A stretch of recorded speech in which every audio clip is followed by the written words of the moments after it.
Hello all, and welcome to the second video of Gunpla Modify. In this video, we'll be tackling the diorama for the RX-78-2 we built in the previous video. To start this video, you can see I'm carving some foam insulation board with a razor to give myself a better idea on how I want this diorama to be laid out. My plan was to create a serene, peaceful scene in which the pilot has landed by this river to take some time to relax and reflect rather than the typical battle scenes or mayhem or destruction we see in other dioramas. I wanted something slightly different, but also a play on the current fall season here in New England. After I have a general idea on what the riverbed will look like and how much space it'll end up taking up, I start cutting and hot gluing layers together not only to give the background some height, but also a nice flat edge so it'll sit nicely in the spot I have dedicated for it once this whole thing's done. I had a different idea when I first started this, which is why you see me gluing on fairly tall sides, but I eventually audible to make something less of a covered background and cut it down so it's a little bit more open and natural, which you'll see shortly. So now I'm hot gluing actual rocks from my yard in place. This not only gives me a natural surface and a unique shape for the riverbed, but also it's a lot less work trying to manipulate foam just to look like a rock. Because I wanted to keep scale somewhat correct, I got decent sized rocks, but nothing that's going to throw off the entire look. I'll eventually glue rocks all along the edge, making a natural rock wall, and that's where the suit's eventually going to stand while it's overlooking the river and reflecting.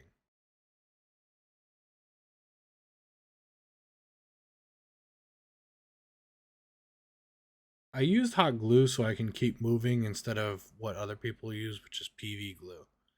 It does kind of make a mess with the little strings and wisps it leaves off, but cleanup was pretty easy and the rocks were pretty solid in place almost immediately. Once the large rocks are in place, I started playing with the smaller pieces to help make everything flow a little easier and look a little bit more natural and realistic. It's just a matter of playing with where you're placing everything to try to get a little bit better graduation between large rock, small rock, and everything in between.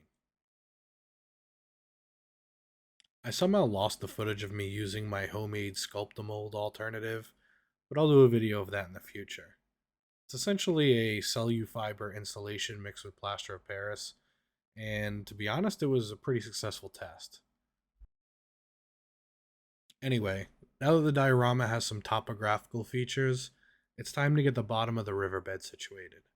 I used Mod Podge as a glue, and then some smaller hobby rocks and sand to help the texture look a little bit more realistic. Having just one sized rock or gravel in the water looked pretty odd, so I made sure to use a few different sizes and to do it a couple times. I'll do this to the whole riverbed and then along where the rocks meet the eventual grass up top. Just make sure to be patient and not to stack too much of the same size material all together in a mound. Rivers are generally always moving, so unless you have some big rock somewhere in the feature, you shouldn't have just a giant pile of rocks. The goal here is to make this a realistic scene, so by putting all of that stuff in one spot, you're kind of destroying that. Also, make sure after each layer to go around and dab lightly with the Mod Podge. You can use scenic cement or spray or something like that for the larger pieces, but the holding strength isn't that great, and the last thing you want is your rocks or your debris moving around when you're trying to pour resin. You can probably use a fancy shaker for this process, and it probably would have made it more uniform, but after I poured the sand, dabbing around with the Mod Podge actually helped ensure that there were no giant clumps, and the bottom of the river looked uniform, but not too uniform, but it almost looks like you just created this purposefully rather than something that happened natural. Now, everything I'm using for a medium is store bought from a hobby shop, but there are tutorials for collecting, drying, and using your own material from the yard. I'll most likely do a video for that process in the future, as well as collecting some actual materials. You'll just have to keep in mind that you're trying to manipulate scale. So while there may be some big, cool rocks with giant mineral deposits you want to use, you got to ensure you're staying accurate. Scale, to me at least, is something that could really make or break a diorama. Not staying accurate is just a giant red flag, and it just looks like a toy in a scene.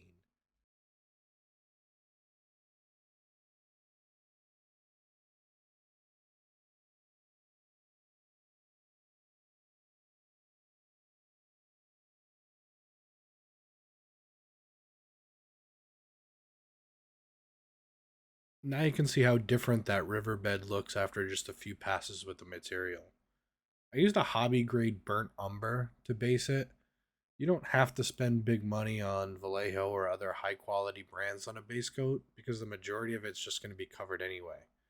Plus, the cost difference of getting a huge bottle for a couple of bucks at Hobby Lobby or something of that nature versus a small bottle of Vallejo for $4 or $5 is pretty appealing. Also, when you're applying your base, be sure to add a little water to the paint on the palette so the paint will more easily fill in those hard to reach spots. It shouldn't be the consistency of water, but maybe 8-to-1 ratio or something like that. Basically, put a little paint in your palette and then add a few drops, and it should work pretty fine. This also helps you from not using too much paint, that you actually take away from the definition of depth created with the different size mediums. If the paint's too heavy, you're essentially eliminating the definition that sand layer is giving you because the paint is the same height, if that makes any sense. And then just do the same thing with a simple black for all the rocks. This is that point when the Vallejo paints start making their way to the palette, because you guessed it, it's dry brush time. We'll use a few different shades of gray and tan to build up some stone color, but also keep it warm rather than cold and lifeless. I could have kept the rocks their natural color and left them alone rather than prime them, but I was going for a specific color, and some of those rocks I put on there just weren't the right color scheme. Also, now that they're painted and primed, they're also sealed and won't have any weird reactions when the resin is poured.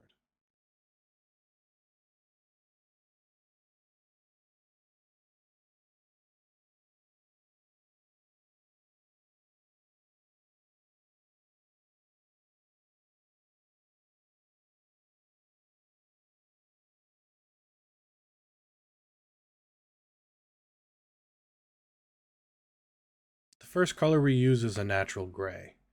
Then we used Iraqi sand, sky gray, and then we're going to finish with a white. As we progress and go through the different shades, we'll use less and less of the paint on the brush, and you'll actually dry brush less and less of the rock surface. Once you get to the last color, which is white in our instance, we'll actually only use that to edge highlight. This will help the rocks look a little more weathered, natural, and abraded.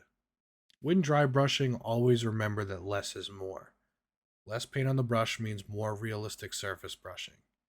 I went a little heavier because my scene in my mind was happening in the middle of the day.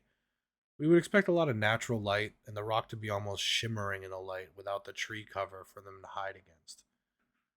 But as you examine all the cracks and crevices between the rocks, or the places where you know the sunlight isn't expected to hit if it's directly above, you'll notice I left those spots either really dark or, in some instances, black. This is to help keep that shadow and that realistic look. Now that the rocks have been treated, we do the same to the bottom of the riverbed. We'll start with an ochre brown to build up some highlights against the burnt umber, and you'll want this layer to be heavy, but not too heavy where you lose the contrast of your base layer. You'll see me brush on some paint and then kind of swirl the brush around to make sure the surfaces are covered, but not so much that the cracks and crannies and nooks are all lost.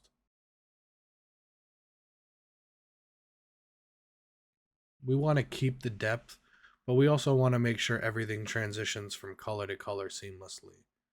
Because rivers that are moving aren't terribly dark at the bottom here in New England, I used what I could observe outside as my reference material. Once that color has been applied along the bottom, we'll go with a slightly lighter tan to simulate more shallow water and less water depth. Iraqi sand seemed to be that next color that was more of a sun bleached sand color, which is pretty much exactly what I wanted. We'll keep this closer to the rock wall and very slightly fade it into the rest of the river bottom. You'll want to make sure that you do get right up against those rocks though for it to be pretty seamless. The river's bottom is now nearly complete. To give it a more realistic appearance, I'll use some different colors to paint single rocks randomly to mimic river stones. Not every rock is the same color in a river, so we'll use this to break that up as far as uniformity and give it more of a realistic look. I'll use different whites, blacks, various shades of browns, yellows, reds. Again, less is more, but maybe 10 to 15 rocks in each color definitely goes a long way. Where there's water in nature, there's also moss and greenery. I used Woodland Scenic's fine turf in some of those cracks in the rocks to help deliver this look. I'm mainly hitting the tops and, like I said, some of those cracks, places that are subject to sunlight, because this is what helps plants photosynthesize and grow. So, to stay accurate, I make sure to put in greenery only in the places I'd probably see it in nature. I did reference my images again just to ensure I wasn't going too overboard with how much I'm putting down. To get in some of the tighter spots, I used the little paint stirrers from Mr. Hobby that had the little scoop on them. It gave me just enough material to get in those small places, and if I even had trouble with that, I would get as close to those spots as I could and gently blow the material off the stir into the spot I wanted.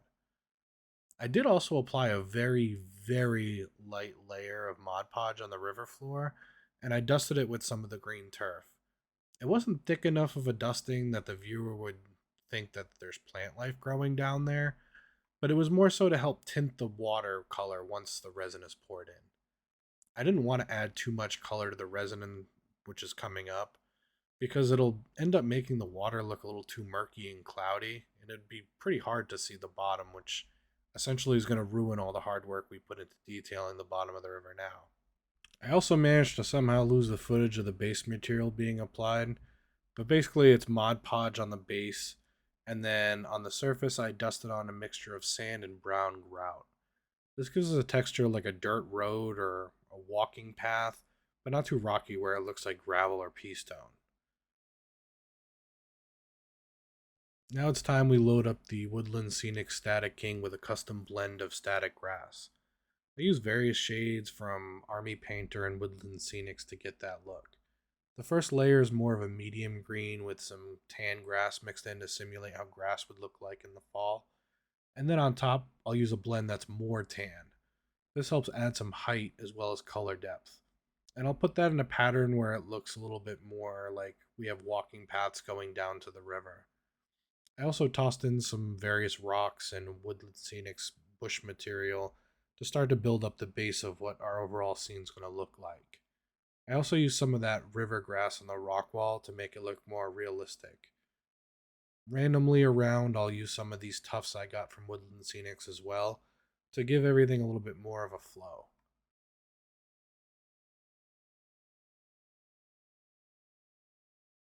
I used some of this weird grassy moss type material that looked like water plant growth. It looks pretty great along some of the rocks, both on the wall and in the scene, so I applied it where it seemed like it fit the best. I wish I used a little bit more under the surface where the resin was applied, almost like the water surface, because it looked actually really good when the diorama was done, and it looked even better under that weird underwater effect. It looked like it belonged.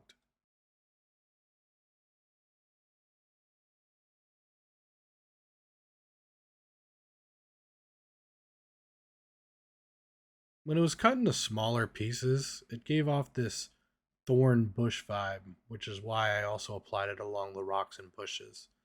It actually looked pretty good, and eventually I'll put on some of that foliage that falls off the trees onto it, and it kind of looked like a either rose bush or some sort of flower, so it worked out pretty well.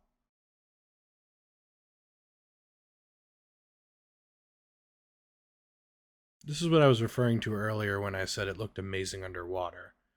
I cut those strands super short to look like plant life that has dislodged itself off the riverside and was floating down the river, which eventually found itself either on the bottom or against the shore. It was pretty realistic, and like I said, once the diorama was completed and the resin was in, it just looked really natural down there.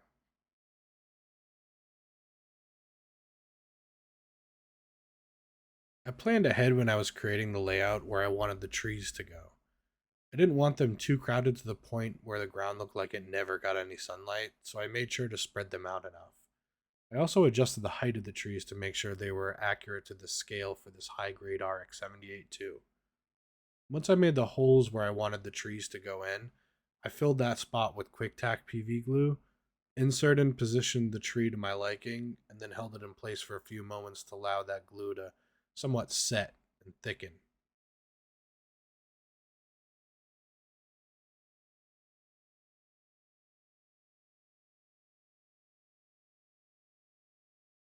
Now, don't get discouraged if or when any of the foliage falls.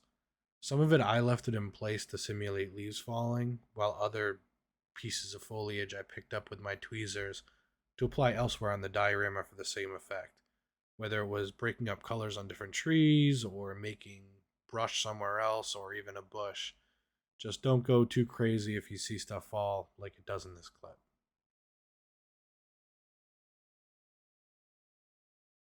This is an example of what some of that fallen foliage can turn into. In this instance, it was a quick and easy bush that I could apply right there on the riverside, while some of it you can see to the right has turned into just fallen leaves. Now, this bag contains a product from Woodland Scenics called Earth. It was supposed to be this brown dirt color I was originally going to use around the roots for the trees, but it came in this weird tannish color with these yellows and reds, which actually gave me a better idea, which is fall debris. This can be leaves that have been stepped on or shredded, or grass that started to die, or a combination of the two. So I took my little paint stirrer and misted it all over the grass, and it gave me a better, natural, more blend. After that, I bent up this piece of Lexan that had tape applied to it so that the resin wouldn't stick, and I hot glue gunned it to oblivion. Every crack and crevice was hot glued, and then I hot glued that down to ensure no leaks would be had. And luckily it worked. The last thing you want is to walk away and wake up to a puddle of rock hard resin all over your workbench. Be diligent, people. So on this piece of paper, I had a color sample of the water pigment liquids I had. My resin is a deep pour resin. It's a 2-to-1 ratio. It's something I got at Hobby Lobby or something of that nature. It's literally called Amazing Deep Pour. It's a part A and a part B, and it dries clear. So this gives me a rough idea on what the final color will look like once I tested them on that paper, because we want a tinted color as a river water. We don't want something murky, because that's not really realistic unless it was a swamp. So I kept the colors pretty light, but not perfectly clear, because that'll also not be realistic. River water kicks up debris, leaves, rocks, sand, stuff like that, but isn't necessarily kicking up mud and dirt and stuff like that, depending on how fast they move.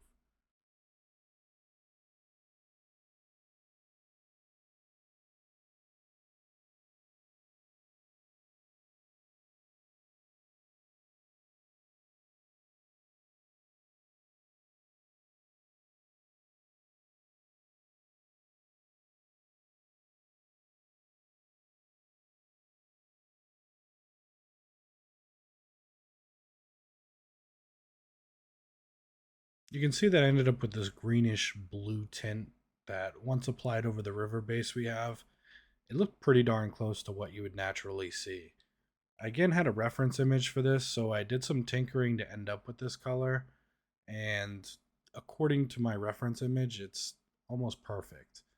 I know that the resin is going to slightly get a little clouder in theory once it dries, although it's supposed to be clear.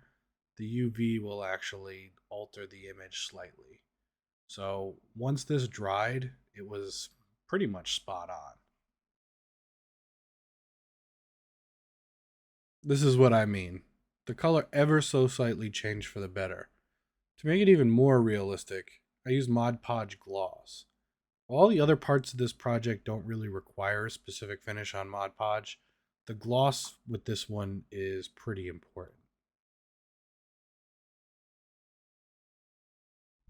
What we're doing is making ripples in the water using Mod Podge and an airbrush.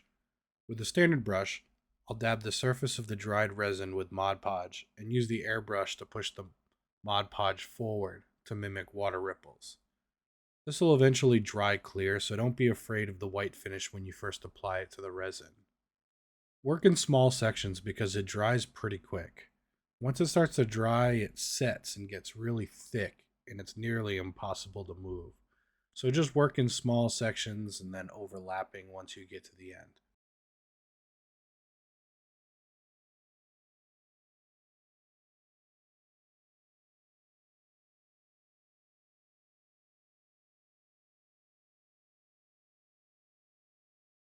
With your airbrush, you'll want to get pretty close to the surface and push it around, but make sure you stay around a 45-degree angle.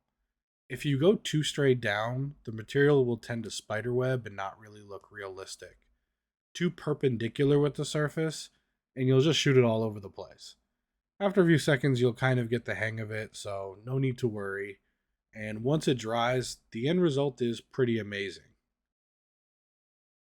Hopefully this video has been informative and has given you confidence to create dioramas for yourself. Remember, this is my first time ever using any of these materials and making a diorama altogether. And if I can do it, I promise so can you. Please be sure to like, comment, subscribe, and share the video. It not only helps people be more informed, but it also really helps the channel. Now that all our hard work is completed, here's an image of our final product.